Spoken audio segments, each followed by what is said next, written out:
तो दोस्तों बालाकोट के एयर स्ट्राइक के बाद अगले दिन जहां पे इंडिया और पाकिस्तान के बीच में एक हवाई झड़प हुआ था, तो वहीं पे इस झड़प के बाद अमेरिका के दो बेहतरीन हथियार एक तरीके से एक्सपोज हो गया, जिनमें सबसे पहला हथियार तो F-16 एयरक्राफ्ट था, जिसे एक पुराने MiG-21 एयरक्राफ्ट ने मार गिराया, जबकि दूसरा हथियार था अमेरिका के सबसे ताकतवर air to air missile M120 AMRAAM। Report के मुताबिक पाकिस्तानी एयरफोर्स के द्वारा इसके C5 वेरिएंटों का इस्तेमाल किया जाता है और इन्हीं मिसाइलों को इंडियन एयरफोर्स के सुखोई 30 MKI को निशाना बनाने के लिए दागा गया था। पर दोस्तों ना ये मिसाइल सुखोई 30 MKI को निशाना बना पाया और ना ही उस दरमियान कारगर साबित हुआ। और दोस्तों ये इसलिए एक तरीके से अमेरिका के लिए भी चिंता बन गया, क्योंकि अमेरिका के पास सबसे ताकतवर एयर टू एयर मिसाइल के रूप में यही मिसाइल है। पर अब बताया जा रहा है कि अमेरिका के द्वारा अपने इस कमजोरी को दूर करने के लिए एक नया beyond visual range air to air missile का डेवलपमेंट किया गया है, जिसका इस्तेमाल अमेरिका अपने F-22 रैप्टर एयरक्राफ्टों के साथ साथ अन्य एयरक्राफ्टों में करेगा। और बताया ये जा रहा है कि अमेरिकी एयरफोर्स के बेड़े के रैप्टर एयरक्राफ्टों में इन मिसाइलों को फिलहाल इंटीग्रेट किया गया है। दोस्तों आज के इस वीडियो में मैं आप लोगों को अमेरिका की तरफ से डेवलप किया हुआ ये नया beyond visual range air to air मिसाइलों के बारे में संपूर्ण डिटेल में बताऊंगा। तो जानने के लिए वीडियो के आखिर तक बने रहिए और चैनल को सब्सक्राइब और वीडियो को लाइक जरूर कीजिए। दोस्तों आप सबको पता ही होगा कि बालाकोट एयर स्ट्राइक के अगले दिन इंडिया और पाकिस्तान के बीच में एक झड़प हुआ था, जिस दरमियान पाकिस्तान के द्वारा इंडिया के सुखोई 30 MKI एयरक्राफ्टों को निशाना बना के M120 C5 मिसाइलों को दागा गया। पर दोस्तों सुखोई 30 MKI एयरक्राफ्टों के ताकतवर इलेक्ट्रॉनिक वॉरफेयर सिस्टमों की वजह से ये मिसाइल सुखोई 30 MKI एयरक्राफ्टों को निशाना नहीं बना सका। आपके जानकारी के लिए बता दूं कि यही वो मिसाइल है जिसे पाकिस्तान के द्वारा अमेरिका से साल 2005-6 के दरमियान खरीदा गया था। और रिपोर्ट के मुताबिक M120 C5 असल में 105 किलोमीटर रेंज वाला मिसाइल है, जबकि इसके सबसे आधुनिक वर्जन जो अमेरिकी एयरफोर्स के सबसे best air to air missile है वो असल में M120D मिसाइल है, जिसका रेंज अधिकतम 160 किलोमीटर है। पर दोस्तों बालाकोट एयर स्ट्राइक के अगले दिन हुए घटना के बाद अमेरिका के ये मिसाइल संपूर्ण रूप से एक्सपोज हो गया। और दूसरी तरफ अगर देखा जाए तो अमेरिका के राइवल देश जैसे कि चाइना और रशिया के पास इससे कई ताकतवर एयर टू एयर मिसाइल है। इवन यूरोप में भी अमेरिका के एलाई देशों के पास M120 के मुकाबले में अधिक ताकतवर और अधिक एडवांस मिसाइल है। मतलब एक तरीके से अगर देखें तो M120 बेड़े के साथ अमेरिकी एयरफोर्स बेहतरीन फाइटर एयरक्राफ्टों के बावजूद अपने प्रतिद्वंदी देशों से बिछड़ रहा था। और दोस्तों इसी विछड़ापन को दूर करने के लिए अमेरिका के द्वारा एक नया beyond visual range air to air missile का डेवलपमेंट किया गया। रिपोर्ट में बताया जा रहा है कि ये मिसाइल असल में M260 मिसाइल है, जिसे कि अमेरिकी F-22 रैप्टर एयरक्राफ्टों में फिलहाल इक्विप्ड कर दिया गया है। दोस्तों असल में इस बात का खुलासा तब हुआ जब यूनाइटेड स्टेट एयरफोर्स के एयर कॉम्बैट के कमांडर जनरल मार्क कैली की तरफ से F-22 एयरक्राफ्टों को लेके एक आर्टिस्ट कॉन्सेप्ट को शेयर किया गया। और असल में इस आर्टिस्ट कॉन्सेप्ट में 3 F-22 एयरक्राफ्टों को दिखाया गया, जिनमें डिस्टिंक्टेड फ्यूल टैंक और फैसिडेड पॉड है, वो भी अंडर विंग में। पर दोस्तों इन तीनों एयरक्राफ्टों में एक एयरक्राफ्ट सबका आकर्षण को अपने तरफ खींचने में सफल हुआ, जब इस एयरक्राफ्ट में एक अननोन मिसाइल को देखा गया। और दोस्तों इस मिसाइल को लेके बताया जा रहा है कि यह असल में M260 joint advance tactical missile है। हालांकि दोस्तों ये पहली बार ऐसा घटना नहीं जहां पे दुनिया को M260 मिसाइलों के बारे में पता चला होगा। असल में इन मिसाइलों के बारे में साल 2019 में air force life cycle management centre industry conference में खुलासा किया गया था। और मिसाइल के डेवलपमेंट का काम लॉकहीड मार्टिन और उसके कुछ साथी कंपनियों के द्वारा किया जा रहा है। और इसका पर्पस है अमेरिकी बेड़े के पुराने हो चुके M120 AMRAAM मिसाइलों को रिप्लेस करना। यूएस एयरफोर्स के मुताबिक पुराने हो चुके M120 advance medium range air to air missile मतलब AMRAAM को रिप्लेस करने के लिए अमेरिका को काफी सालों से एक अधिक रेंज वाला और एडवांस एयर टू एयर मिसाइलों का आवश्यकता था। और इसी आवश्यकताओं को पूरा करने के लिए ज्वाइंट एडवांस टैक्टिकल मिसाइल मतलब M260 का डेवलपमेंट शुरू हुआ, जो कि AMRAAM के मुकाबले में रेंज में भी आगे है और साथ ही साथ चाइनीज एयरफोर्स के PL-15 जैसे मिसाइलों के भी एक बेहतरीन अमेरिकी काउंटर पार्ट हो सकेगा। और दोस्तों M260 ज्वाइंट एडवांस टैक्टिकल मिसाइलों में अमेरिका के द्वारा डेवलप किया हुआ एक नया मल्टी मोड सीकर का इस्तेमाल किया गया है, जबकि इसके साथ इसमें लॉन्ग बर्न रॉकेट सिस्टम भी है। इवन दोस्तों इन मिसाइलों को डेवलप करने के समय इस बात को भी ध्यान में रखा गया है कि सभी कंपोनेंटों को एकत्रित करने के बाद जो फाइनल मिसाइल बनेगा वो अमेरिकी F-22 और F-35 जैसे एयरक्राफ्टों के वेपन कंपार्टमेंट में भी फिट हो सके, मतलब इंटरनल वेपन बे में भी इसे लगाया जा सके। रिपोर्ट में बताया जा रहा है कि F-22 एयरक्राफ्टों के अलावा नेवी के F-18EF सुपर हॉर्नेट जैसे एयरक्राफ्ट और अमेरिकी F-35 एयरक्राफ्टों में इन मिसाइलों को इंटीग्रेट किया जाएगा। हालांकि इमेज में मिसाइलों में इस्तेमाल होने वाले एक मॉड्यूल स्टॉक प्रोपल्शन सिस्टम भी दिख रहा है, जो कि बेसिकली मिसाइलों को शॉर्ट रेंज और लॉन्ग रेंज में कस्टमाइज करने के लिए इस्तेमाल होता है। हालांकि मिसाइलों के इस तरीके के केवल मात्र इमेजों के द्वारा मिसाइलों के बारे में ज्यादा कुछ कुछ जानने का मौका नहीं मिला। और दोस्तों आपके जानकारी के लिए बता दूं कि लॉकहीड मार्टिन कंपनी की तरफ से इन मिसाइलों के डेवलपमेंट के काम काफी सीक्रेटली किया गया है और रिपोर्ट के मुताबिक फिलहाल इन मिसाइलों को अमेरिका के कुछ सीक्रेट ठिकानों में ही टेस्ट और इंटीग्रेट किया जा रहा है।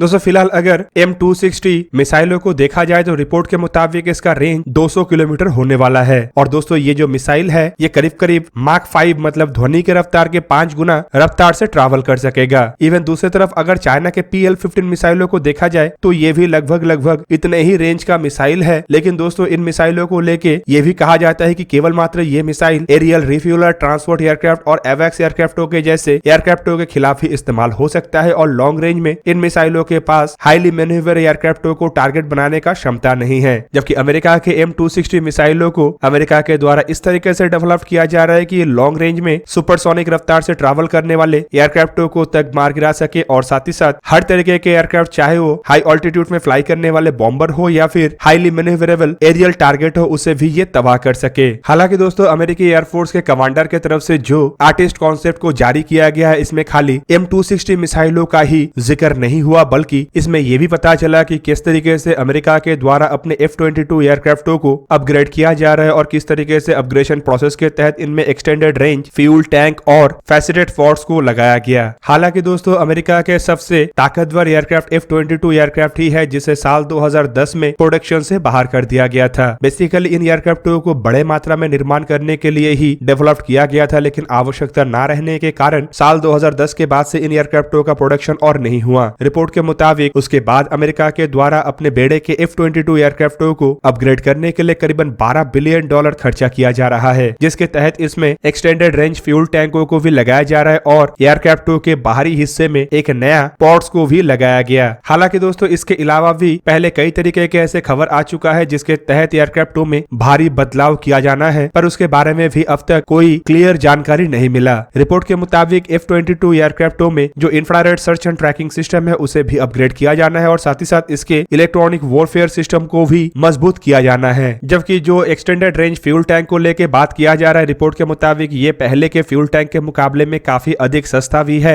और एयरक्राफ्टों के जो स्टेल्थ फीचर है उसके ऊपर भी असर नहीं डालता है। कई सालों से F-22 एयरक्राफ्टों में एक ऑर्डिनरी 600 गैलन का फ्यूल टैंक का इस्तेमाल किया जा रहा था और दोस्तों इन फ्यूल टैंकों में सबसे बड़ा दुविधा यह है कि जब इन फ्यूल टैंकों को F-22 एयरक्राफ्टों के द्वारा कैरी किया जाता है तब F-22 एयरक्राफ्टों के स्टेल्थ फीचर के ऊपर काफी असर पड़ता है। कारण जो फ्यूल टैंक है इसके सरफेस इतना अधिक स्मूथ नहीं है या फिर कहते इसका डिजाइन स्टेल्थ नहीं है। जबकि दोस्तों इसके अलावा खबर यह भी है कि अमेरिका के द्वारा अपने बेड़े के कुछ F-22 एयरक्राफ्टों को रिटायर करने का भी तैयारी किया जा रहा है और साथ ही साथ अमेरिका की तरफ से जो नेक्स्ट जनरेशन एयर डोमिनेंस के प्रोजेक्ट के अंतर्गत 6th जनरेशन के फाइटर एयरक्राफ्ट का डेवलपमेंट किया जा रहा है उसके इक्विपमेंटों के टेस्ट बिट के रूप में भी F-22 एयरक्राफ्टों का ही इस्तेमाल किया जा रहा है। दोस्तों यहाँ पे आपके जानकारी के लिए बता दूं कि रिपोर्ट में यह भी दावा किया जा रहा है कि अमेरिका के नेक्स्ट जनरेशन एयर डोमिनेंस एयरक्राफ्टों के डेवलपमेंट हो चुका है और इसका फ्लाइट टेस्ट फिलहाल चल रहा है और कुछ सालों के फ्लाइट टेस्ट के बाद संभावित अमेरिका की तरफ से जल्द ही इन एयरक्राफ्टों को दुनिया के सामने लाया जा सकता है और साथ ही साथ इन एयरक्राफ्टों को अमेरिका के बेड़े में शामिल करने के बाद धीरे धीरे करके अमेरिका के जो F-22 एयरक्राफ्टों के फ्लीट है उसे भी संपूर्ण तरीके से रिटायर्ड कर दिया जाएगा। तो दोस्तों ये था आज का वीडियो। अगर आपको वीडियो अच्छा लगा तो लाइक कीजिए और मेरे चैनल को सब्सक्राइब कीजिए और साथ में बना हुआ बेल आइकन को भी प्रेस कर दीजिए ताकि आप मेरा वीडियो देख पाए सबसे पहले। जय हिंद।